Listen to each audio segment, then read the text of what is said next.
My name is Bonnie B, and you are watching The Power of Perseverance. Welcome to today's episode of the Go BHB Experience. I'm your host, Bonnie, and today we have an incredibly special guest who needs no introduction in the world of health and wellness. She's a New York Times bestselling author, a fitness and nutrition expert, and a fierce advocate for transforming lives through diet, fitness, and mindset.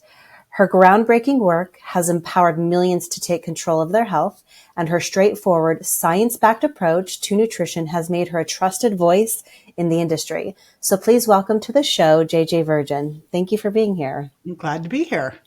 You have so much wisdom, and having been in the industry for as long as you have, I have looked up to you because you have stayed strong on your principles and values and things that make sense and are wholesome, and have not geared people into trends that people get stuck in. And I think that shows people can really trust what you're saying. Your journey in weight training started at the age of 16, and you talk about that in a few of your podcast episodes. And so from there, give us the story about how that evolved into this passionate person who started helping people. You know, I was thinking about this. It's crazy how something that is kind of a nothing thing can become a pivotal experience, you know? And when I was in my teens, I'm 6 feet tall, and I was always the tallest kid, which really was stunk for a lot of when I was young, but then all of a sudden it got to be really good later. But in my early teens, because I was so tall, I thought I wanted to be a model. And I remember going to the modeling agency in San Francisco, and because I lived in Northern California, and they told me that I needed to lose 20 pounds. And I was basically the same weight I am right now. And so I came home and I went to the library, and I got some diet books, and I'd always been super active. And I started reading these things and tightly controlling everything. And my dance teacher, about a month into this, asked me if I was anorexic. And because I certainly look like it. And I remember at the time thinking, you know, I could either be skinny or I can be strong, but I cannot be both. And I want to be strong. And that was when I started working out with the high school football team in the gym, because we didn't have to remember. I mean, you wouldn't remember this, but back then we had jazzercise, we had calisthenics. There were figure salons. I remember there were actually things called figure salons. It's so crazy. But in order to lift weights, I literally had to work out with the high school football team. And I think, gosh, thank God I picked strong and not skinny. And, you know, it's never too late to start, but I feel very fortunate to have had that background, because that background, I carried it with me all the way through. When I was in graduate school, I was in exercise science, and everything we were doing, we were funded by Precor. All of the research was on cardio training. We were taught that people shouldn't lift weights till they lose the weight. And my clients were all in their 40s up, and I was working out down at Gold's Gym in Venice, lifting weights. And what I could see pretty clearly is what we were taught in school and what was working were not the same thing. And I've always questioned authority. So I'm like going, well, I'm paying my way through grad school, and I'm pretty sure that clients aren't going to pay me to make them worse. And you take a woman who's in her 40s and you do a lot of cardio, and it doesn't fix anything. And if you really want to heal someone's metabolism, you really have to put muscle on. So I started taking women to Gold's Gym in Venice in the 80s on field trips. And back then it was really a dude bodybuilding gym. And, you know, to show them, because it still prevails today, but you can imagine back then everyone was afraid to lift weights. They were going to get big and bulky. I'm like, I'm going to take you down there. And unless you're looking at a woman on steroids, these women look amazing. Like, there are women then who were so old. I was like, women in their 60s and 70s. And I was like, you're going to die to look like them. So, you know, I was just fortunate that was what I saw. And now it's the zeitgeist, but it's certainly taken a long time. Although I still hear to this day that women are afraid to lift weights because they'll either get hurt, they'll get big, I'm like, no, you lift weights so you don't get hurt. You lift weights so that you get tighter and leaner and fitter. You don't get bigger. So I think the message is starting to get out, but I'm glad that the message is getting out, like that we want to be strong and powerful. It is interesting as it's evolved. People relate weight training, right, with the old school bodybuilding mindset, like the Arnolds, and they Mm-hmm. relate it to bodybuilding. But yes, you are building a body, but like you said, it's a strong body. And for women, I mean, for men, it's hard enough to lift those heavy weights. So for women, I understand hearing that mindset. It's kind of a change in learning to teach them how to trust in what their body's capable of and able to do. And you talk about these principles that you wrote in your book about bringing certain foods in and out of your diet. Was this because you went through a process of elimination for yourself personally? Sort of. It's interesting. I always think people write the books that they want to write for themselves, but it was more because I, at the time, was working with a lab company and a supplement company, and I was teaching doctors. I was very focused on this idea of weight loss resistance. What I saw was that some people, and it really, like, let's call it, it was really women 45 plus, were struggling to lose weight despite doing everything right. And I wanted to figure out what were all the reasons why. And one of the things I was doing at the time was teaching doctors how to use nutrition and supplements and lifestyle in their practices. And I was also working with a lab company. And one of the labs we were using was a food sensitivity test. And so I was using this food sensitivity test. And because of that, I got the opportunity to see so many results of these food sensitivity tests, right? And what I saw was you would take this test, it was a blood spot, and it would take about 3 to 4 weeks for the lab results to come back. And so we would have someone come into the office, take the test, and then we would have nothing for them to do. Now, when people come in to do a food sensitivity test, it's usually because, they've got skin issues or headaches or inflammation or weight gain or, something going on that they're trying to figure out. And for you to go, okay, we're going to take a test. We'll call you in 4 weeks. That's no good. People want to change, right?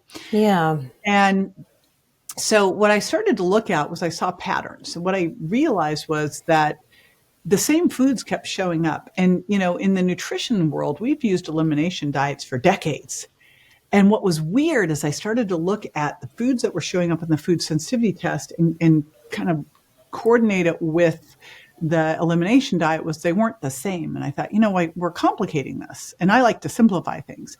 What I saw in this food sensitivity test was that dairy and eggs showed up the most. And then the next tier were soy, corn, and peanuts. Now, a different type of test is gluten, but ultimately a food sensitivity test is a test for leaky gut, how permeable your gut is. Gluten is one of the big drivers for making your gut leaky. So is alcohol, so is stress. And of course, we also know that sugar and fructose can majorly disrupt the gut microbiome. So I thought to myself, we got 3 weeks. Why don't we just start pulling these foods out while we're waiting for the test results to come back, right? Yeah. So at first, I didn't pull sugar and artificial sweeteners out first. First, it was gluten, dairy, eggs, corn, soy, peanuts. And what would happen in 3 weeks is they'd come back and they felt great.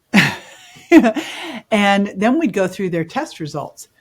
And what I started to realize was we actually didn't need to do the test, because if we pulled all these foods out, we could come back in 3 to 4 weeks and start retesting each food one by one and see how they felt and figure out which foods worked for them and which foods didn't. I had to put the sugar and artificial sweeteners in, because what I discovered was when I didn't pull those out, that's what people went and ate. The cool thing with this, and I like to look at diets as therapeutic tools.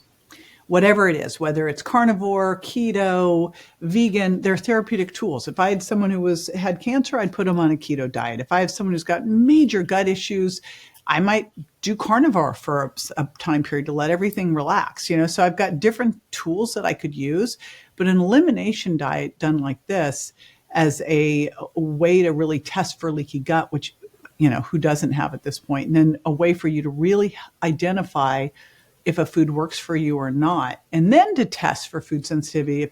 If at that point you still don't feel great, you still have some of the signs that a food's not working for you, like, inflammation, gas and bloating, headaches, constipation or diarrhea, skin rashes, acne. So that was where that all came from. But I think the bigger concept is it teaches you to connect the dots, which we can do so easily now with all the food tracking apps and the body CGM and Oura Ring, is to really connect the dots and go, does this work for me or doesn't it? Maybe a food that you think is healthy hijacks your blood sugar. Maybe it gives you gas and bloating. But now you can connect it. The other thing that the Virgin Diet did was force people to stop eating ultra processed food. So, because when you pull out dairy, gluten, eggs, corn, soy, peanut, sugar, and artificial sweeteners, it's pretty hard to find an ultra processed food that doesn't have all those things, right? Right. So with that being said, why do you feel like detoxes work and align with any part of the programming, or why don't they work? So we need to be detoxing every single day. And so I think it's kind of a misnomer. I love the idea of a cleanse or a detox or a reset as a way in, right? Because if you said to someone, hey, you are getting bombarded by toxins every single day. So what I want you to start doing is we're going to go on a detox for the rest of your life. People would be like, whoa, I don't want to do that, right? But if you say, you know what, we're going to just check in and go through and start to do these things. Because when you think about what a detox diet or a cleanse does, really, when we look at detoxifying, it may be that, hey, what you need to detoxify from right now is your soda habit, or you need to detoxify from, all the crappy skincare you've been using, or, so a detox to me is a continuum of trying to get the things out of your life that could be toxic. Those include people, and getting into cleaner things that also support good detoxification. Those are things like fiber and polyphenols and, all of those things, good protein that helps you conjugate those toxins and get them out of the body. So it includes all these things. And I see a detox or a cleanse or a reset as a period of focused concentration on the thing that allows you to then go, oh, wow, I feel better when I don't do X, or I feel better when I start to do more of this. Cool, I will keep more water in my diet. I'll make sure that I'm getting more water and electrolytes. Cool, I'm going to keep more fiber in, right? So the idea that we could do a 10-day detox and actually make any real change in the toxins in our body, no, that's not going to happen unless you're doing I don't know, you couldn't even really accomplish much with chelation during that time period. But the fact that you could connect the dots and learn some great things and pull some great habits in that stay in your diet, great. Yes. I like how you reframed that. I think the mindset around the word detox, people think restriction, negativity, long periods of time. And how you phrase that is you're really just wanting to refocus what your purpose is and what you want in your environment. Right. And I like that reframe quite a bit. I think that as we age from the inside out, and even more to the point, how healthy our gut biome, our muscle strength, all of those things need to be. And you're pretty focused on aging powerfully. So with that being said, if somebody was starting down this program or this road and they felt overwhelmed about things to start with detoxing, do you have 3 things you would recommend starting with? Yeah. So I like to, first of all, really get a clear picture of where you are. So I think we have to know where you're starting from, and then, where do you want to be? And the challenge is I had to have a surgery last year. So I had to go to the doctor a couple times, and every time they stick me on a scale. And I keep looking at them going, now, what is it you're looking for? Because what is this information? You're just doing this because you have to do this, but you have no reason for doing this. You don't have any idea what my 142 pounds means, right?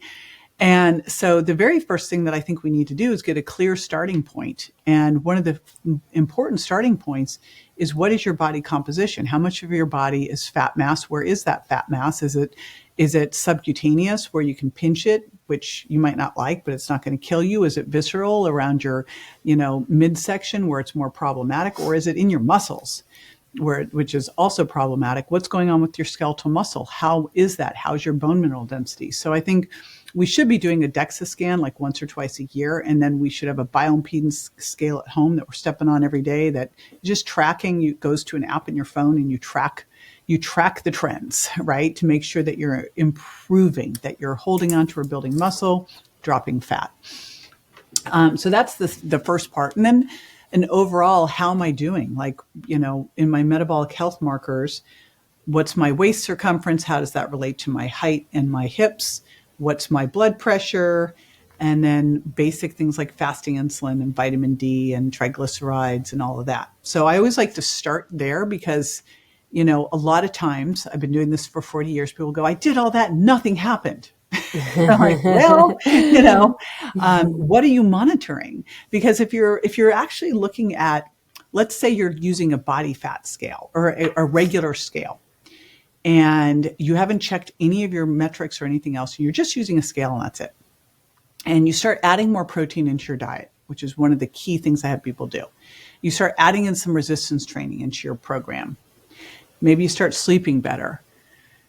Realistically, what's going to start to happen is you'll start to put on some muscle. Now, it's going to take some time. Building muscle is kind of like watching grass grow. You'll start to lose fat, right? I did an Instagram post. I'm like, this literally is. Yeah. I'm so afraid of building muscle. I go, it is literally like watching grass grow. And at any point, if you stop, you can cut it back. But these things happen slowly. And if you're using a scale, like I had one client who over the course of a year dropped 10 pounds of fat, put on 10 pounds of muscle, no change in the scale whatsoever. If you were using the scale as your metric, you wouldn't have known. Right. My husband just dropped 27 pounds of fat, put on 24 pounds of muscle, looks entirely different, dropped 15% body fat. But, if you'd just done the scale, you would have known, he dropped 3 pounds. No, his ApoB, which had always been problematic, dropped right into, like, everything went perfect. And you wouldn't have known that if you hadn't tested, right? If you just used a scale. So I always like to know my starting points. And then I'm going to look at the biggest rocks that can make the biggest difference for you. And whether we're talking about good detoxification or we're talking about aging powerfully, protein is at the center. It's a focal point. One of the things that drives me crazy when I look at a lot of the detox programs is they'll put people on like a vegan diet or a juice cleanse. And I'm like, you have to have good amino acid. We need, we turn over about 300 grams of amino acids a day anyway. But when you are detoxing, those aminos grab a hold of those toxins that have been freed up to create compounds to be excreted. No protein, you can't do that. So detoxification is a nutrient-dense, protein-dense process. But you also need protein to be able to hold on to and build muscle, which we know as we age, we need more, not less, because of this phenomenon called anabolic resistance, where it gets harder for us to build muscle. So protein is really central, and it is, in the US, our RDA for protein, so it's ridiculous. It's like half of where it should be, where we really should be getting somewhere in the 0.7 to 1 gram per pound of target body weight. And especially as we age, and, we have it based on nitrogen excretion of young men. It makes no sense.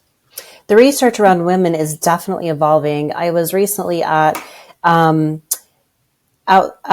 this program called SANS in San Diego, where they were talking about women's sports nutrition and how it was evolving. And over the last 20 years, everything was, as you said, studies were done on the male, mm-hmm. and now they're switching to female because we don't have the same bodies. We have menstrual cycles. We think we do all these things differently. Right. We have a different frame in so many ways. And so that's going to be exciting for me to see how that keeps evolving and empowering women in what they're good at as far as being in their own body. Which brings me to my next question is, when you're talking about protein recommendations, do you feel like that should change based on your menstrual cycle? So like So, different periods of the time throughout, because I know sometimes I feel like hungry and other times I don't feel as hungry. So, or should that stay consistent depending on the time of your cycle? I'd keep protein consistent. It would be the, overall calories and carbs I'd modify. So, but I would keep protein consistent. As you've been in the industry and you have seen this change, that people have this belief that you can't change body fat and muscle at the same time. Do you feel like you still struggle with that within your clientele, even though the research has been shown over and over? So here's the thing. If your biggest goal was to put on muscle, we got to look at what the priority is. I find for most people, what they want is to put on muscle and lose fat. They want both, right? Yeah. However, if you had someone who was very sarcopenic, and body fat was fine, and they really, while they wanted to lose some weight, they really needed to put on muscle, you'd prioritize that. And it's easier to put on muscle with a little caloric surplus. However, I have been doing this for 40 years. And before I knew that, like that whole like myth that forever that it was like you couldn't burn fat and build muscle at the same time. I didn't know that. No one told me, thankfully. So because no one told me, I just never couldn't imagine why that would be a problem. And always just did, heavy weight training with protein and then some HIIT training, and people put on muscle and dropped fat at the same time. So it's like I've always been able to do it. Now, if we had a priority where you really had to build muscle, hey, a little caloric surplus, it's going to be easier to do, but you'll also add some fat there, right? So, Right. You don't have to. It's just if you're really working on that shift, I think you might even want to push your protein up a little higher to do it. You have to be very, very clear on the protein side of things. Maybe drop in some essential amino acids, definitely take some creatine, but it's completely possible to do. And I've been doing it for 40 years. So that being said, being in the industry for 40 years, I mean, how do you go about dealing with criticisms and people questioning your methods and your strategies? I mean, do you have a way that you think in your mind, like you take yourself through reframes on that, or how is it you deal with that? So it depends if someone's just being mean or if they're being constructive, and they're both out there. Like, Yeah. I want to always be critically open-minded. I'd say when I was younger, that was not my strong suit. Now I really look at everything and question it and go, well, what is the reality? There is no one way to do things. There are some things I think are more absolutes, but here's the thing. We could do a lower protein diet. Is it the best one? No, so, but then there's those people online who are just mean. They're just mean and they're just trying to be mean. So the mean people, you just can't look at the mean people. Like, it's funny when you look at someone who's mean online or being critical, you go look at what else they've done, and they just do it everywhere. And, thank God don't have to interact. Not in it. But the other stuff, I am studying every single day. Like, I am more obsessed. Like, I've been obsessed with nutrition and exercise since I was, a teenager. I've always been obsessed with it. It's always been my fascination. I love it. I've always loved. I started strength training again. I was like working out in the high school football player gym. I started studying nutrition. You owned the room. I was like the only girl in there. Yeah. With all the dudes, all the bros. So I love this stuff, and I'm always looking for new information. And I've had to really check myself, because the old me would get so defensive with a new idea or something outside different than what I thought. And the new me looks for that because I want to know the thought process. Like, one of my friends is coming out with a whole, his whole stand is going to be that we shouldn't eat as much protein. And I go, I want to see the research. Show me that, because I want to understand this. Right? I want to see both sides. I don't want to ignore that other side. It's really easy to just, get into your way of thinking and stay over there. But you got to look at all of it. Like, in terms of exercise, I want to look at high intensity interval training, functional training, zone 2 training, but it's like, and look at all of it and go, what makes the most sense for someone who's 40 plus with all of these things going on? Now, on the other side of that, here's what I know. I know that there's so much information out there. It is really, most people don't want to be studying all of this. They haven't taken all the exercise science or, biochemistry or any of this stuff. They just want to know what to do. They want to know what to eat. They want to know Just how tell to them move. what to do. Just tell me what to do. Yeah. So if you go, oh, it's nuanced, you can do this or you can do that, they won't do anything. So at some point you have to go, you know what? This might not be perfect. It might be a B plus, but this is going to get you, who's scoring about a D right now in your lifestyle habits, up to a B plus, and that's way better than where you were. And I might be find things like, 40 years of doing this, there's stuff I've changed. There's things that I used to do that I would never do now. And people will say that, they go, you changed your mind. I go, I would hope so. Like, I'm looking at the research every day. And if I see something that's saying, hey, like I used to say, don't worry about calories whatsoever. At first I was total calories. Then I was like, don't worry about calories. And your body's not a bank account, it's a chemistry lab. Now I say your body's a bank account. It's a history book. It's a chemistry lab. All these things matter, but let's figure out what matters most for you. Quite often, if we teach people to eat protein first, they've got good satiety and good blood sugar regulation, and they won't need to worry about calories because they'll self-regulate. But not everybody. Some people, we have to look at it and go, okay, we got to focus on some caloric restriction here because you're over the board, right? And some people, it might be that they've got these toxins that we have to focus on because it's cooled them down, slowed their metabolism, made them insulin resistant, created thyroid issues, right? So we've got to be able to look at all of these things and change our mind if the research presents itself, but not be so absolute. Like I see the stuff I see online and just the argument. Well, you're talking about the online. Here's the thing I've noticed too. You have more and more people speaking up about health and wellness and nutrition, but they haven't been in the industry doing the work. So I feel like what you are doing is you're doing the work and you have this timeline and you say, hey, client A, you haven't been healthy from ages 1 to 15 and you're starting here. So let's start healing your body or implementing this here. And I love that you have that open mindset. Meet the person where they're at, because not everybody is going to think or have the same beliefs in everything. Right. So coming around to that, when did a mindset piece become part of your program where you realized it was that just as important as nutrition? So before I jump into that one, I want to give two more perspectives on the other. Number one, I had a great mentor early on who said, the sicker you are, the further back in your ancestry you need to go in terms of the way that you eat and live. And, if you've been sick for 10 years, it's going to take at least give me a year, Yeah. Whereas people are like, well, I want to do a 10-day thing. I'm like, okay, you've been like, for how long? The other thing I think that you just brought up that was really important is research is amazing. But, I was in grad and doctoral school and I know what it was like to be in a lab, and it's a very controlled fake environment. Then you go out into the wild, and I'll never forget, I was teaching at a college and this kid came up to me, and I was a spokesperson for Subway at the time, and he was very snotty.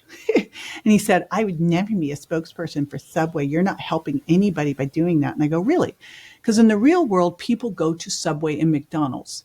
And in the real world, if I can teach them how to make a better choice there, and then maybe to start buying some things at home and start cooking, it's a gateway. But if you think that you're just, he goes, I'd never let my clients eat at Subway. I go, well, then you're going to miss a whole group of people, which is most of the people who are eating fast food and ultra processed food, who, when we really can make the biggest change out there in life, it's not indoctrinating the indoctrinated. It is taking those people who are doing that and showing them, helping them move over. But it's not going to be all of a sudden you go from Subway to, you're overcooking all your own food overnight. So I think that's an important thing that I see with the research versus the real world.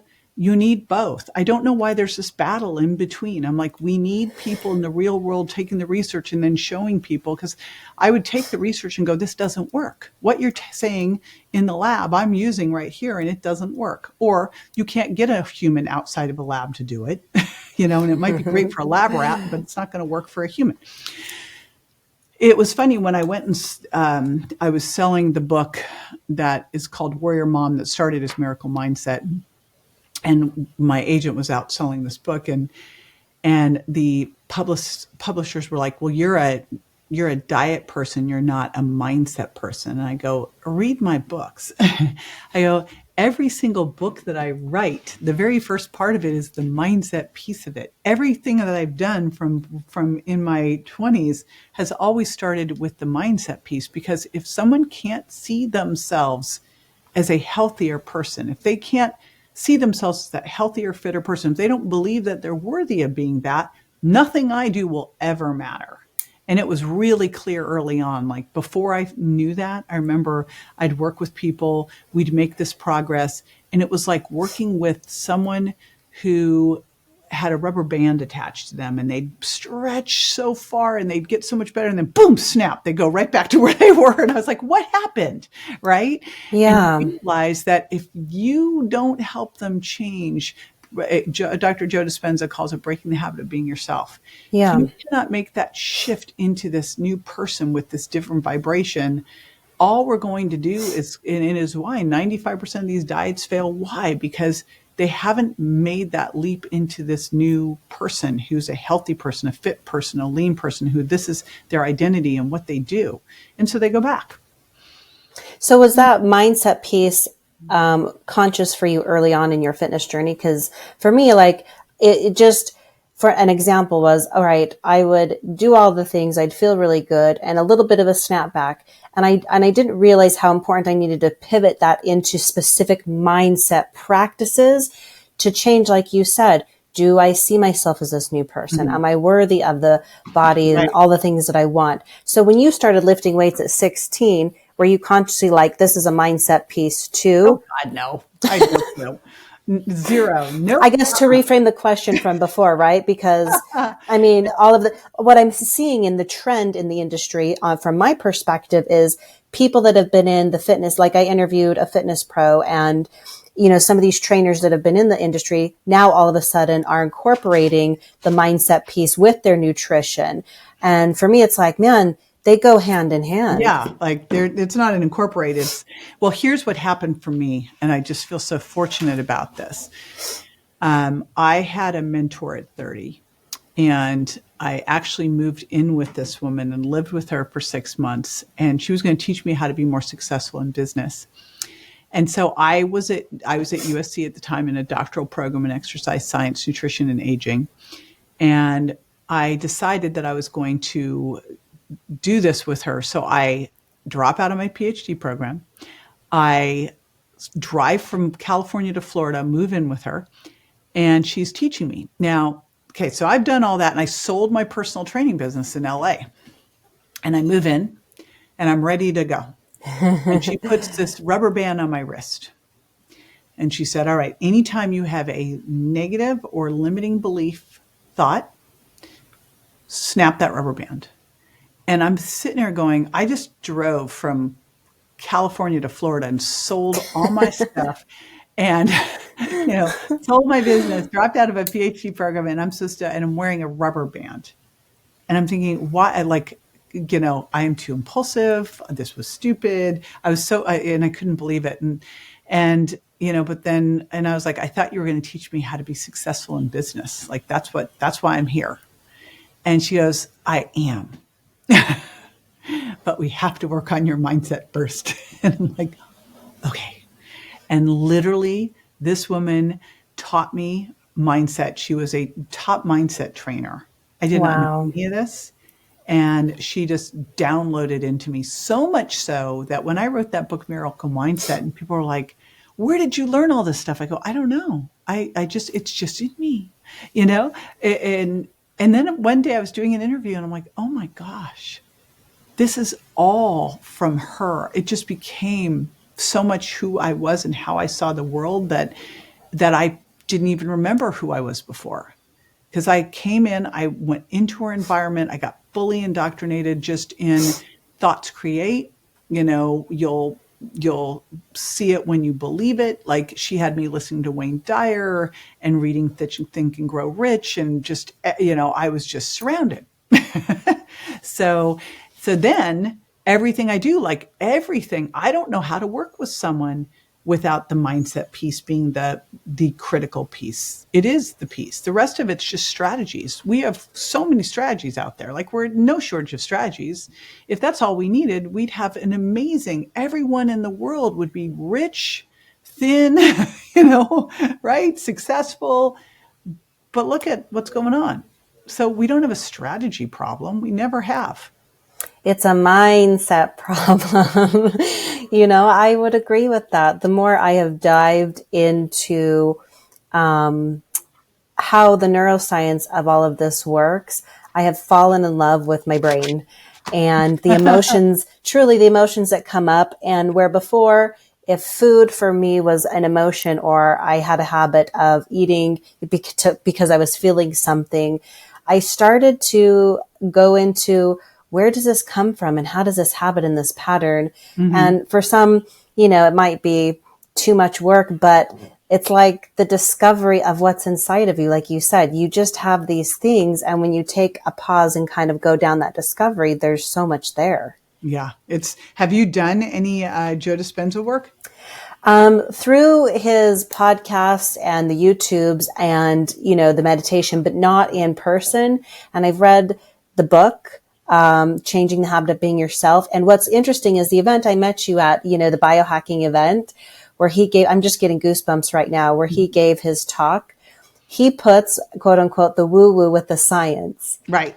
And it's real stuff. When you change your brain, you really change your life. Yep. We call it science woo over. I brought in Mindshare.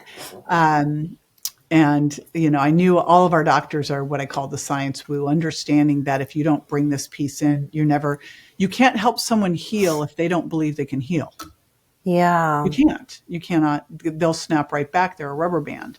So it's quite something to be fully immersed in an event with him, because everyone around you, the vibration is so incredible. You walk out shifted. So anytime you can go get to an event, I highly recommend it. But it's a bigger idea of, when you think about it, how powerful that healing or success or anything that you want to really have in your life first starts. And my girlfriend, Mary Morrissey, says, everything's created twice. And obviously it is. First, you have to think about it. Like the car you drive, first someone drew it. First someone thought it up, drew it, and then it was created. Everything is created twice. And so your first thing is thinking what would you love and creating that vision. And then what do you need to do to make that vision reality? So you touched on a word, and it gets thrown around a lot, and I want to hear your perspective about it, but healing. There's so many ways to heal our body, our mind, and a journey that took you into healing was what happened with your son and his healing and that.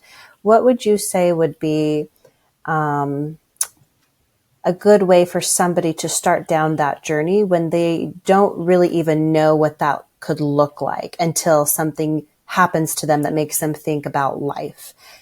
If that makes sense, let me try to reframe this. So,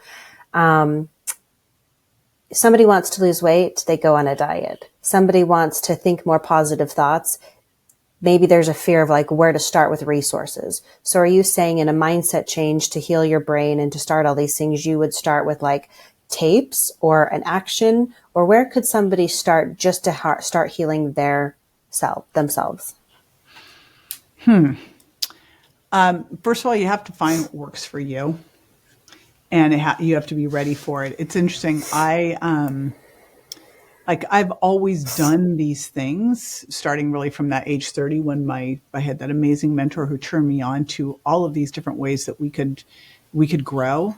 I think that what you're really talking about when you look at it is the difference. It's what Carol Dweck wrote about she's a psychologist? Anyway, from Stanford, about growth mindset. And I think it really comes down to making that shift to knowing that you have two ways you can look at anything. And it can be from that expansion or contraction. You're in control or you're out of control, right? And, I always choose that I'm in control and it's expanding, because the other is, why would you want to go there?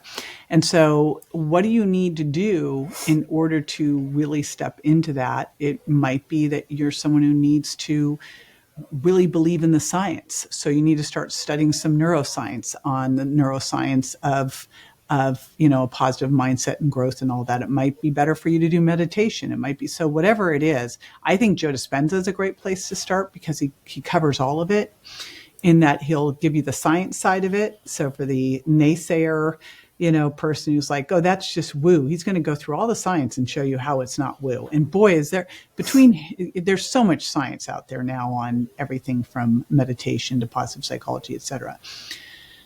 You might be someone who goes, I don't need the science. I'm just going to do it. Start it. Maybe it's like, I just got something sent to me, a sensei headset, to just start to, could be meditation, tapping, whatever it is. But it is finding the thing that's going to help you start to see a bigger vision for yourself. It may be changing the people you hang out with. Okay, so how crucial is that? Because I don't think people really truly understand when you get into mirror neurons and habits. You have now said it twice in our time together. Go expand on that a little bit. How crucial your inner circle is. Oh my gosh. So if someone asked me at a talk I was giving, they go, I've lost this weight. Now, that the recidivism rate for dieting is 95%. It's pathetic that within 5 years, you'll go right back to where you were. 5% of people actually keep the weight off. What the heck? Now, you also know that weight's highly contagious. Even if your best friend lives across the country, you tend to be the same weight as them. And so I said, this is the one where I did get haters on social media. And I said, if you want to maintain this, find fitter friends. But Jim Rohn said it, decades ago? He goes, you are the average of the 5 people you hang out with. It is true. Yeah. We are like our friends.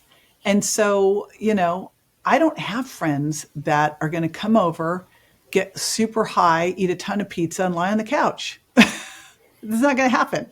There's no pizza here. There's no, they're not going to, there's no way that we have friends who are going to go, let's get up early. Let's go work out. Let's go, let's have some salmon for dinner. Let's try a new workout routine. You are who you hang out with. That is what you see as normal, right? So if you see as normal is, I just was on a boat trip with Jeff Bland and David Perlmutter. And what did we do? We got off, let's get off the boat and go for a 3-hour hike. And then let's come back and make salmon and salad. That was our normal, right? And I remember walking by another boat where we were docked, and they were all drinking wine at 3 p.m. and eating chips and cheese. And that was their normal. I go, and that's a good way to frame it, though. The people, in their world, that is their normal. Right. So depending on what you want, and you want to feel supported in your circle, make that your new normal. Right. We have, I have a really cool group of healthcare practitioners who are super successful, and that is their normal. And everyone supports each other, and no one's a jealous or cat. Everyone supports each other to be super successful and to make a big impact. And it's normal. That's what we see as normal, right? Yes. Yes. And not being afraid. I think too, there's people become afraid, when they start down their health journey or their healing journey. I think the people that support you will continue to cheer you on. And the ones who are not meant for you, as you evolve that mindset, naturally just fall away. And there's so many more people there to be for you. So don't be afraid of that. You don't be afraid of it. Early on, this was, I think 20 something years ago, I was at a conference, and it was a marketing conference. And it was the first marketing conference I'd gone to. And this woman said, as you get more successful, your friends will change. And she told a story about being in the bathroom in the stall, and these women saying horrible things about her, and how she thought she was all that because she'd become more successful than them. So the only way they could deal with it was to put her down. Yeah. And, it is the reality of like, I don't know why we think that the friends that we made when we were 5 are necessarily the people that we're going to be best friends with when we're 60, that we would even have anything in common. Maybe, but likely not. The thing that you have in common is just the fact that you grew up together, right? Right. So, all along it's that seasons, reasons, lifetime that we have. Some people it may make sense for, but most of my friends really have been friends that I've met in the last 10 to 20 years. I have some amazing, like Mark Hyman, I've known for 20 years. Dr. Anna Kabecka, I've known for 20, like the ones that are doing incredible things out there. We've all grown up together. And then some, like, I'm not friends with anymore because they've chosen not to grow. And that's not someone that I mean, I'll be get friends it. with them, but I'm not going to spend time because we have nothing in common. I've done an interview with Dr. Anna Kabecka, and she's a wonderful person. Her energy with her before this. Were you? Oh, Yeah. her energy and the love she has for people and the work that she's doing. I think like you said, as you grow and you vibrate, you just want to attract and be on that same page with those same people. Right. So that being said, to wrap up my last question, through the years of all the things you've been a part of, was there ever a moment that you doubted yourself? And if you did, how did you work through that? And then is there a mantra or some saying that keeps you going? So I remember that I'd gone to Italy with a then boyfriend, and I was so broke. Like I remember going thinking I shouldn't be going. I don't have I had no money whatsoever. Like I couldn't buy a thing. I remember being in Italy looking at all this cool stuff, and I was like, couldn't do a thing. And I came home and I had to go to a mastermind that I was in. And I mean, it was hard enough to even go there. I literally was broke. And the TV show I'd been on was canceled. And, the book I'd written didn't do well. And I sat down in this mastermind meeting and I said, I think I need to get a job. Now, I've had one job in my adult life that lasted 3 months. I got fired because I had too many ideas. I couldn't stay in the corner. I love it. Don't tell her what to do. Stay in your corner. I'm like, oh. So anyway, I don't know why I thought I was going to get a job. So I'm sitting here thinking this blah, blah, blah. And the person running this group was like, you're not getting a job. And she basically said, you're JJ effing virgin. Like, get up, go out. And right after that, I think I thought my show got canceled. I don't think it had. I think I got the call after that the show got picked up for another season. Then I went and sold my book. That's when I sold The Virgin Diet for $500,000 for the advance. Like all this stuff happened, but it literally was having someone go, no, you're not. No, you're not. You're not quitting. But I was so at that point of this, nothing is working. Who am I kidding? And it was right before everything exploded. I was like, so, and the universe just tests us and tests us and tests us. How badly do you want it? Right? How badly do you want it? Yeah. Badly do you want it? And I was like, and I just needed someone. Now think about this, how I was around the right group of people who were like, not going to let me play small, not going to let me off the hook, not going to let me, right? In the normal civilian setup, they would have gone, oh, that's fine. You're right. Just go get a job. It'll be okay. Be a barista, whatever, which is fine. If you love being a barista, be a barista. But that was not going to work for me. And so these were people that knew what I wanted and were not going to let me off the hook or play small. God, that is so powerful. You know what? I love that. People who care about you don't let you play small, and they hold you accountable. Right. And they held you accountable in the way because they knew and they wanted to see you succeed. And because they were whole, I think when people are like that, they're whole with themselves, meaning they're not about keeping you, like the crab in the bucket, pulling you back down. Right. So yeah, during that time, was there, after that, Was there something as a motto that has become your like repeat to help you stay focused in a time if that ever comes up for you again? Yeah, it's actually something that came up during when my son was in the hospital, and it came from that first woman who, was my mentor at 30, who would always say to me, she'd go, "Don't wish it was easier. You just make yourself better." And what I moved that into is don't make it easier, make yourself stronger. The reality is that we are so much stronger than we think we are. Right? Yeah. We're never better than when we're tested. And that's when we discover that we are so much stronger than we think. And so you don't want it to be easier. If it's easier, everyone's doing it. If it's easier, there's no award. Everyone doesn't get a trophy. You're right. I agree. Everybody doesn't get a trophy, and who wants it bad enough that they're willing Right. to put in the hard work? And it doesn't have to be hard. Let me reframe that. Who is willing to put in the work? Do the work. I did a post on Instagram the other day because we came back from Lisbon. We land in Boston. It's the IT global outage. I was like, oh, great. Anyway, we get there. It's now 4 p.m. We are on the wrong time zone. We want to stay up till 9 to go to bed. So we time zone adjust. So we go to the gym. That's one of the big things we do to time zone adjust. So we're at the gym. Last thing I feel like doing, it's like, 11 o'clock at night, Lisbon time. I don't want to work out, but I'm going to work out because I'm disciplined. And I'm in there and I'm doing kettlebell swings and pull-ups. I'm doing awful stuff, right? And I'm looking, and one girl has hogged a bench, and she's on the bench for 40 minutes. I'm at the gym doing all this stuff. She is on the bench. She's on the bench. She's on the bench. She's just on the bench. That's all she's doing. She's just on the bench, scrolling on her phone. I don't know if she even managed one exercise on the bench. She just hogged the bench and scrolled. And then I look over at this other woman who's doing lat pull downs, and she might get in like 3 sets of lat pull downs. Now, granted, I'm there 40 minutes. She's scrolling. There's another guy scrolling. And I'm just, I look like I'm influencing at the gym. I'm not. I'm taking pictures and videos of all of them scrolling because I think this is the funniest thing ever. They're going to walk out of there and go, I worked out. They didn't do anything. They literally, this one girl hogged the bench. And I thought, do the work. Do the work. Do the work. Oh my gosh.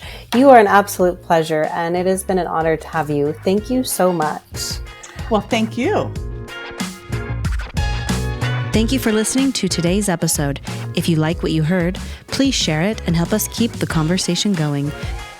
We can't grow without you. So, thank you in advance for your support of Power of Perseverance.